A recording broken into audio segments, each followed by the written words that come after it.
दोस्तों, स्वागत है आपका मेरे YouTube चैनल इंग्लिश बाबू पर। और आज मैं फिर हाजिर हूँ आपके साथ एक नई स्टोरी लेकर। और दोस्तों, आज जो स्टोरी मैं आपके लिए लेकर आया हूँ ये एक मॉरल स्टोरी है। बहुत ही अच्छी कहानी है, सुनकर आपको बहुत अच्छा लगेगा। बहुत ही अच्छी नैतिक शिक्षा भी आपको यहाँ मिलेगी। और कहानी जो है काफ़ी अच्छी है, मनोरंजन से भरपूर कहानी है, बहुत ही मज़ा आएगा सुनकर। उसके अलावा दोस्तों, आज की इस स्टोरी में आपको कुछ नए इंग्लिश के वर्ड मीनिंग सीखने को मिलेंगे। और दोस्तों, कई बार आप लोग कमेंट के माध्यम से बताते हैं कि सर आप कोई ऐसी स्टोरी लाइए जहाँ पर थोड़े एडवांस लेवल के वर्ड मीनिंग आप सीखें। तो दोस्तों, इस कहानी में आपको कुछ नए और एडवांस लेवल के वर्ड मीनिंग भी सीखने को मिलेंगे, उनकी करेक्ट प्रोनाउंसिएशन के बारे में पता चलेगा। और दोस्तों, हर बार की तरह आज के भी इस वीडियो में जो इसका ट्रांसलेशन का पार्ट है उसे बिल्कुल डिटेल में कवर करेंगे। एक एक स्ट्रक्चर को मैं पूरी कोशिश करूँगा आपको अच्छे से समझाने की। तो जो वीडियो है काफ़ी ज़्यादा हेल्पफुल होने वाला है।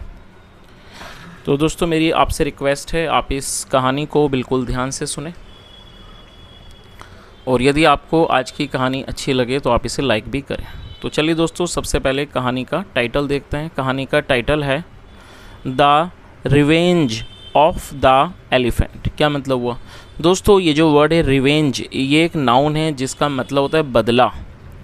ऑफ का मतलब का और एलिफेंट मतलब हाथी। The revenge of the elephant मतलब कि हाथी का बदला। तो दोस्तों, ये आज की इस कहानी का टाइटल है, शीर्षक है। और अब मैं इसे पढ़ना शुरू करता हूँ। आपसे रिक्वेस्ट है आप इस कहानी को पूरे ध्यान से सुने। और जैसा मैंने आपको बताया, इसमें आपको कई नए वर्ड मीनिंग देखने को मिलेंगे। तो यदि पॉसिबल हो तो आप उन वर्ड मीनिंग्स को नोट भी ज़रूर करें। तो चलिए इसको शुरू करते हैं। Long ago there lived a big elephant in a small town. क्या मतलब हुआ दोस्तों? आज की जो हमारी कहानी है ये पास्ट इंडेफिनिट में है। ज़्यादातर जो स्टोरीज़ हैं वो पास्ट इंडेफिनिट में ही रहती हैं। और ये जो हमारा वाक्य है ये पास्ट इंडेफिनिट का अफर्मेटिव वाक्य है। और जब हम पास्ट इंडेफिनिट में कोई भी अफर्मेटिव का वाक्य बनाते हैं तो वहाँ वर्ब की सेकंड फॉर्म का प्रयोग किया जाता है।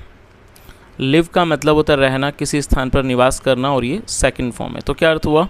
लॉन्ग अगो मतलब कि बहुत पहले, बहुत समय पहले। There lived a big elephant in a small town मतलब बहुत पहले एक छोटे टाउन में, टाउन का मतलब शहर, एक छोटे शहर में एक बड़ा हाथी रहता था। The elephant was of a religious nature and used to perform puja in front of a temple. दोस्तों, ये जो हमारा वाक्य है यहाँ तक ये हमारा सिंपल पास्ट का वाक्य है। सिंपल पास्ट का मतलब होता है जब आप कोई भी ऐसा वाक्य बनाते हैं जहाँ पर वॉज या वर्ब का प्रयोग हेल्पिंग वर्ब के रूप में किया जाता है और साथ में कोई भी नाउन या फिर एडजेक्टिव को भी इस्तेमाल किया जाता है, जहाँ किसी भी तरह की वर्ब का प्रयोग नहीं किया जाता है। तो इस लाइन का क्या अर्थ हुआ? और दोस्तों, आप इसको नोट कर सकते हैं। रिलीजियस एक एडजेक्टिव है जिसका मतलब होता है धार्मिक, और नेचर मतलब प्रवृत्ति या कह सकते हैं स्वभाव। The elephant was of a religious nature मतलब जो हाथी था वो धार्मिक स्वभाव का था। And used to perform puja in front of a temple. दोस्तों, यूज्ड टू का प्रयोग पास्ट में कंसिस्टेंसी को दिखाने के लिए किया जाता है। जब हम ऐसा वाक्य बनाते हैं जहाँ ये दिखाते हैं पास्ट में कोई व्यक्ति या कोई भी किसी काम को बराबर किया करता था, तो वहाँ पर यूज्ड टू के बाद वर्ब की फर्स्ट फॉर्म का प्रयोग किया जाता है। एंड यूज टू परफॉर्म पूजा, और परफॉर्म मतलब करना, और वो पूजा किया करता था इन फ्रंट ऑफ ए टेम्पल एक मंदिर के सामने। तो इस पूरी लाइन का क्या अर्थ हुआ कि जो हाथी था वो धार्मिक स्वभाव का था और वो एक मंदिर के सामने पूजा किया करता था। Despite his enormous physique he was a very loving creature. दोस्तों, इनॉर्मस एडजेक्टिव है जिसका मतलब होता है विशालकाय, बड़ा, महाकाय या फिर विशालकाय। और जो फिजिक है इसका मतलब है कदकाठी। डिस्पाइट का मतलब भी आप नोट कर लीजिए। डिस्पाइट का मतलब के बावजूद। डिस्पाइट हिज इनॉर्मस फिजिक मतलब अपनी, और हिज का मतलब है अपनी या उसकी, तो यहाँ पर इसका मतलब है अपनी। डिस्पाइट हिज इनॉर्मस फिजिक मतलब अपनी विशालकाय कदकाठी के बावजूद he was a very loving creature वो बहुत ही प्यारा पशु था, बहुत ही प्यारा प्राणी था। People loved him and offered him delicious fruits to eat। जो लोग थे लव्ड हिम, वो उसे प्यार करते थे। एंड ऑफर्ड हिम, ऑफर का मतलब होता है पेश करना, देना, और वो उसको देते थे डिलीशियस फ्रूट्स, मतलब स्वादिष्ट फल देते थे खाने के लिए। तो इस पूरी लाइन का क्या अर्थ हुआ कि जो लोग थे वो उसे प्यार करते थे और उसको स्वादिष्ट फल खाने को देते थे। चलिए आगे देखिए। While going to temple, the elephant had to pass through a busy marketplace. दोस्तों वाइल का मतलब दौरान होता है और वाइल का मतलब जबकि, कई इसके मतलब होते हैं। तो क्या मतलब है वाइल गोइंग टू टेम्पल, मतलब कि मंदिर जाने के दौरान। The elephant had to pass through a busy market place, जो एलिफेंट था, जो हाथी था, उसे एक बिजी मतलब कि एक व्यस्त जो मार्केट थी, बाज़ार की का जो स्थान था, उससे पास होकर, वहाँ से होकर गुजरना पड़ता था। तो इस पूरी लाइन का क्या अर्थ हुआ कि वाइल गोइंग टू टेम्पल मतलब मंदिर जाने के दौरान जो एलिफेंट था, जो हाथी था, उसे एक व्यस्त मार्केट से होकर, व्यस्त जो बाज़ार था, वहाँ से होकर गुजरना होता था। There a florist would give him a marigold garland. दोस्तों फ्लोरिस्ट का मतलब होता है जो लोग फूल वगैरह का व्यापार करते हैं, फूल बेचने वाले को फ्लोरिस्ट कहा जाता है। There a florist would give him a marigold garland, और मैरीगोल्ड का मतलब होता है गेंदा, और गार्लैंड मतलब माला। There a florist would give him a marigold garland, मतलब जहाँ एक फ्लोरिस्ट था जो मतलब फूल बेचने वाला था, वो उसे एक गेंदे की माला देता था। एवरी डे, हर रोज़ एक गेंदे की माला देता था। वाइल अ फ्रूट सेलर, जबकि अ फ्रूट सेलर मतलब जबकि एक जो फ्रूट सेलर था, फल बेचने वाला था, वुड ऑफर हिम फ्रूट्स, वो उसे फल देता था। The elephant was very grateful to both of them for these presents. क्या अर्थ हुआ दोस्तों? ग्रेटफुल एडजेक्टिव है जिसका मतलब होता है कृतज्ञ होना, किसी का एहसानमंद होना। तो इस लाइन का क्या अर्थ हुआ? The elephant was very grateful to both of them. जो एलिफेंट था, हाथी था, वो उन दोनों के प्रति एहसानमंद था, बहुत ही ज़्यादा उनके प्रति कृतज्ञ था। फॉर दीज प्रेजेंट्स, इन उपहारों के लिए। और दोस्तों प्रेजेंट मतलब उपहार, और ये प्लूरल है प्रेजेंट्स। तो दोस्तों यहाँ तक आप इस बात को अच्छे से समझ आई गई होगी कि जो हाथी था, वो जो पूजा वगैरह करता था एक मंदिर के सामने, तो उसे एक बार मार्केट से होकर गुजरना होता था, जहाँ पर एक फूल बेचने वाला उसको रोज़ एक गेंदे की माला देता था, जबकि एक जो फल बेचने वाला था वो उसको फल देता था। और यही कारण था कि जो हाथी था वो उन दोनों के प्रति काफ़ी ज़्यादा एहसानमंद था। किस लिए? फॉर दीज प्रेजेंट्स, इन उपहारों के लिए। चलिए आगे देखिए। The people in the market place, जो लोग थे इन द मार्केट प्लेस मतलब उस बाज़ार वाले स्थान पर, would gather around the elephant. Gather मतलब इकट्ठा होना, वो उस एलिफेंट के, हाथी के आसपास इकट्ठा हो जाते थे। And show there affection, affection का मतलब होता है स्नेह, प्यार, और वो अपना जो स्नेह था उसको वो दिखाते थे। कैसे दिखाते थे? By patting him gently. Pat का मतलब थपथपाना, मतलब जेंटली का मतलब सौम्य तरीके से उसको थपथपा कर। जैसे दोस्तों आपने देखा ही होगा, जब हम लोग पशुओं के प्रति अपना प्यार दिखाते हैं तो अक्सर उनकी पीठ पर या उनको थपथपाते हैं, तो ये उसे ही पैटिंग कहा जाता है। तो इस लाइन का क्या अर्थ हुआ कि जो लोग थे मार्केट में वो इकट्ठे हो जाते थे उसके आसपास। And show their affections by patting him gently, और उसको प्यार से सहलाकर, उसको थपथपा कर वो अपना प्यार, अपना स्नेह दिखाते थे।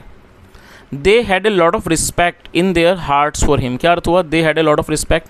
और दोस्तों इस वाक्य में ये दे का मतलब होता है वे या फिर वे लोग। जब सब्जेक्ट में एक से ज़्यादा लोग होते हैं तो दे का प्रयोग किया जाता है। और ये जो हमारा वाक्य है ये पास्ट का पजेसिव वाक्य है। पजेसिव का मतलब होता है जब हम पास्ट में ये दिखाते हैं कि किसी के पास कुछ था तो वहाँ पर हैड का प्रयोग हेल्पिंग वर्ब के रूप में किया जाता है। तो इस लाइन का अर्थ क्या निकला, आप इसको ध्यान से समझ लीजिए।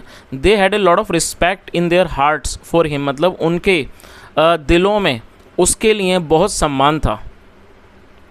और ये किसके बारे में बात हो रही है? हाथी के बारे में। तो मतलब उन लोगों के दिलों में उस हाथी के लिए बहुत ज़्यादा सम्मान था। चलिए आगे देखिए। One day the florist thought of playing uh little joke on the elephant. और दोस्तों ये भी हमारा पास्ट इंडेफिनिट का अफर्मेटिव वाक्य। थिंक मतलब होता है सोचना और थॉट मतलब सोचा। वन डे, एक दिन, द फ्लोरिस्ट थॉट, जो फ्लोरिस्ट था, जो फूल बेचने वाला था, उसने सोचा, क्या सोचा? Of playing a little joke on the elephant. उसने एक छोटा सा मतलब उसने हाथी के साथ एक छोटा सा मजाक करने के बारे में सोचा। When the elephant arrived at his shop, और दोस्तों अराइव का मतलब होता है आगमन और आना, उसे अराइव कहा जाता है और ये सेकंड फॉर्म है, आप इसे नोट कर सकते हैं। जो इसकी फर्स्ट फॉर्म है वो है अराइव और ये है सेकंड फॉर्म, और ये हमारा पास्ट इंडेफिनिट का अफर्मेटिव वाक्य है। When the elephant arrived at his shop, मतलब जब जो हाथी था वो उसकी दुकान पर आया। द नेक्स्ट डे, अगले दिन, तो पूरी लाइन का क्या अर्थ हुआ कि जब अगले दिन जो हाथी था जब वो उसकी दुकान पर आया, एज़ यूजुअल हमेशा की तरह, he instead of offering him a garland, instead का मतलब होता है बजाय, he instead of offering him a garland मतलब उसने उसे माला देने के बजाय, pricked his trunk with a needle, और दोस्तों प्रिक का मतलब चुभाना और नीडल का मतलब सुई, pricked his trunk with a needle मतलब उसने उसे माला देने के बजाय pricked his trunk with a needle मतलब उसकी सूंड में उसने एक सुई चुभा दी। Which he used for making garland, जिसका वो इस्तेमाल किया करता था मालाएं बनाने के लिए। तो दोस्तों आपने देखा होगा अक्सर जो माला वाले जो होते हैं वो एक सुई का इस्तेमाल करते हैं उसको बनाने के लिए, तो उसी के बारे में यहाँ पर बात की गई है। विच ही यूज, जिसका वो प्रयोग करता था, फॉर मेकिंग गार्लैंड्स, मालाओं को बनाने के लिए। तो इस पूरी लाइन का क्या अर्थ हुआ कि उसे मतलब माला देने की बजाय उसने उसकी सूंड में एक सुई चुभा दी। Which he use for making garland, जिसका वो इस्तेमाल माला बनाने के लिए करता था, उसी सुई को उसने उसकी सूंड में चुभो दिया। चलिए आगे देखिए। The elephant writhed in pain and sat on the ground, और दोस्तों ये भी हमारा पास्ट इंडेफिनिट का अफर्मेटिव वाक्य है जहाँ सेकंड फॉर्म का प्रयोग किया गया है। WRITH, ये फर्स्ट फॉर्म है राइट, और डी लगने के बाद ये सेकंड फॉर्म है। राइट का मतलब होता है छटपटाना। और दोस्तों मेरी आपसे एक और रिक्वेस्ट है, जो इसकी जो प्रोनाउंसिएशन है राइथेड, ये शायद गलत भी हो सकती है, तो आप भी एक बार चेक कर लें कि इसकी क्या प्रोनाउंसिएशन है, और यदि आप इसकी सही प्रोनाउंसिएशन जानते हैं तो कमेंट के माध्यम से कृपया करके ज़रूर बताएं। तो फिलहाल इसको राइथेड ही पढ़ते हैं। The elephant writhed in pain and sat on the ground, जो एलिफेंट था, हाथी था, वो उसने क्या किया, राइथेड इन पेन, वो दर्द में छटपटाया, and sat on the ground, और ज़मीन पर बैठ गया। चलिए आगे देखिए। Some people gathered around him and began to laugh, और दोस्तों ये बिगिन मतलब होता है शुरू करना, और ये सेकंड फॉर्म है। सम पीपल गैदर्ड, जो कुछ लोग थे जो गैदर अराउंड हिम, जो उसके आसपास इकट्ठा हो गए, एंड बिगेन टू लाफ, और वो हंसने लगे। चलिए आगे देखिए। This made the elephant very angry with the florist, और ये जो चीज़ थी, ये जो घटना थी, this made the elephant very angry with the florist मतलब ये जो चीज़ थी उसने हाथी को बहुत ही ज़्यादा उस नाराज़ कर दिया, उस मतलब फूल बेचने वाले से बहुत ज़्यादा नाराज़ कर दिया। दैट डे, उस दिन, he did not visit the temple, और दोस्तों विजिट मतलब होता है किसी जगह जाना, और ये जो हमारा वाक्य है ये पास्ट इंडेफिनिट का नेगेटिव वाक्य है, और जब आप पास्ट इंडेफिनिट में नेगेटिव वाक्य बनाते हैं तो वहाँ सब्जेक्ट के बाद डिड नॉट का प्रयोग किया जाता है, साथ में फर्स्ट फॉर्म लगाई जाती है। तो इस लाइन का क्या अर्थ निकला, दैट डे, उस दिन, he did not visit the temple मतलब उस दिन वह मंदिर नहीं गया, और ये हाथी के बारे में बात हो रही है। बट इंस्टीड, लेकिन उसकी बजाय, went to a nearby dirty pond, उसके बजाय वो एक गंदे तालाब पर गया। एट द पॉन्ड, तालाब पर, he collected some dirty water in his long trunk, trunk का मतलब था सूंड, तो क्या अर्थ हुआ, एट द पॉन्ड, तालाब पर, he collected some dirty water in his long trunk मतलब तालाब पर उसने थोड़ा गंदा पानी इकट्ठा कर लिया, इन इस लॉन्ग ट्रंक, अपनी सूंड में उसने गंदा पानी इकट्ठा कर लिया। And came back to the florist shop, और वो फूल बेचने वाले की दुकान पर वापस आ गया। और दोस्तों यहाँ फ्लोरिस्ट के बाद एपिस्ट्रोफी एस है जिसका मतलब होता है काके की, तो फ्लोरिस्ट शॉप का मतलब हुआ फूल बेचने वाले की दुकान। तो इस पूरी लाइन का क्या अर्थ हुआ कि उसने तालाब पर थोड़ा गंदा पानी अपनी सूंड में, लंबी सूंड में इकट्ठा कर लिया, और वो वापस आ गया टू द फ्लोरिस्ट शॉप, फूल वाले की दुकान पर वापस आ गया। There he emptied his trunk by spewing dirty water upon the florist and the garlands and flowers kept in the shop। क्या अर्थ हुआ दोस्तों, आप इस वर्ड को नोट कर सकते हैं। empty का मतलब होता है खाली करना, और ये सेकंड फॉर्म है। there he emptied, जहाँ उसने खाली कर दी, his trunk, अपनी सूंड को, by spewing dirty water। दोस्तों आप इस वर्ड को नोट कर लीजिए। spew का मतलब होता है उगल देना, किसी चीज़ को उल्टी कर देना या वेग से कुछ भी चीज़ बाहर निकालना, उसे स्प्यू कहते हैं। तो उसने इसको निकाल दिया बाय स्प्यूइंग, उल्टी कर कर, डर्टी वाटर, गंदे पानी की उल्टी कर कर, उसको उगल कर, अपॉन द फ्लोरिस्ट, उस फूल बेचने वाले के ऊपर, एंड द गार्लैंड्स और मालाओं के ऊपर, एंड फ्लावर्स और फूलों के ऊपर, केप्ट इन द शॉप जो फूलों जो दुकान में रखे हुए थे। तो इस पूरी लाइन का क्या अर्थ हुआ कि उसने वहाँ पर क्या किया, अपनी सूंड को खाली कर दिया गंदे पानी की उल्टी कर उस फूल वाले पर, मालाओं पर, और जो फूल थे जो उसकी दुकान में रखे हुए थे। The flowers and garlands became dirty, जो फ्लावर्स थे, फूल थे और जो मालाएं थी, बिकेम डर्टी, वो गंदे हो गए, and could not be sold in the market, और वो बाज़ार में नहीं बेचे जा सके। दस इस प्रकार the florist had to suffer a heavy loss for his mischief. और दोस्तों आप इस वर्ड को नोट कर सकते हैं, मिसचीफ एक नाउन है जिसका मतलब होता है शरारत, और दस का मतलब होता है इस प्रकार। इस प्रकार से the florist had to suffer a heavy loss for his mischief, मतलब इस प्रकार से जो ये फ्लोरिस्ट था, फूल बेचने वाला था, उसे भारी नुकसान उठाना पड़ा अपनी इस शरारत की वजह से। चलिए दोस्तों इस कहानी का मॉरल देख लेते हैं। मॉरल क्या है, टिट फॉर टैट, जिसका मतलब होता है जैसे को तैसा। तो दोस्तों मैं उम्मीद करता हूँ कहानी आपको अच्छी लगी होगी और आपको समझ भी आई होगी। जैसा हमने इस कहानी के अंदर देखा कि वो जो फूल वाला था जो उसे रोज़ माला दिया करता था और उसे काफ़ी प्यार भी करता था, लेकिन उसने एक मजाक में उसके साथ ऐसी मजाक की जो हाथी को बर्दाश्त नहीं हुई, और जाहिर सी बात है उसने जो मजाक की थी वो अच्छी नहीं थी, क्योंकि जिसके कारण हाथी को बहुत ज़्यादा कष्ट उठाना पड़ा, क्योंकि उसने उसकी सूंड में सुई चुभा दी, और जिसकी वजह से जो हाथी था वो भी नाराज़ हो गया और उसने गंदा पानी जो था उसके ऊपर लाके फेंक दिया, जिसकी वजह से उसे नुकसान उठाना पड़ा। तो दोस्तों हमें कभी भी किसी के साथ, इस कहानी का जो संदेश है या जो हम कह सकते हैं नैतिक शिक्षा है वो यही है, हमें कभी भी किसी के साथ इस तरह का मजाक नहीं करना चाहिए जिससे उस व्यक्ति का दिल दुखे या वो व्यक्ति नाराज़ हो।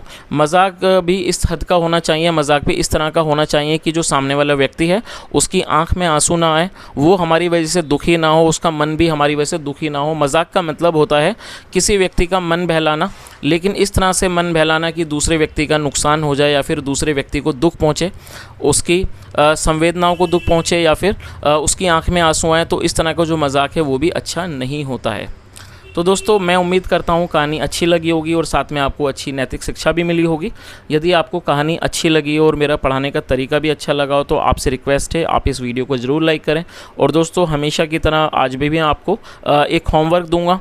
मैं आपको 2 वर्ड दूंगा, आपको उन्हें इस्तेमाल करना है और उनको वाक्यों में बना के आपको कमेंट सेक्शन में बताना है। चलिए आप उन्हें नोट कर लीजिए। पहला वर्ड आप इसे नोट कर लीजिए, EMPTIED, एम्प्टीड। और दोस्तों इसका मतलब होता है खाली करना और इसकी फर्स्ट फॉर्म है एम्प्टी। तो आपको एक वाक्य बनाना है और उस वाक्य में इस वर्ड का प्रयोग करना है। अब आप दूसरा वर्ड भी नोट कर लीजिए। दूसरा वर्ड है सोल्ड, SOLD। दोस्तों ये जो वर्ड है ये SELL, सेल की सेकंड और थर्ड फॉर्म है। SELL सेल फर्स्ट फॉर्म है जिसका मतलब होता है बेचना, और ये जो सोल्ड है ये सेकंड और थर्ड फॉर्म है। तो आप एक वाक्य बनाएं जहाँ पर आप इस वर्ड का यूज़ करें, चाहे तो आप सेल का भी यूज़ कर सकते हैं और चाहे तो आप सोल्ड का भी प्रयोग कर सकते हैं। तो दोस्तों इस तरह से आपको 2 सेंटेंस बनाने हैं और आपको कमेंट सेक्शन में बताना है। और दोस्तों यदि आपको आज की कहानी अच्छी लगी हो और आप कहानी के बारे में कुछ अपनी राय देना चाहें तो आपका बहुत स्वागत है, कमेंट के माध्यम से ज़रूर बताएं। यहाँ तक सुनने के लिए thank you so much. Have a nice day and bye.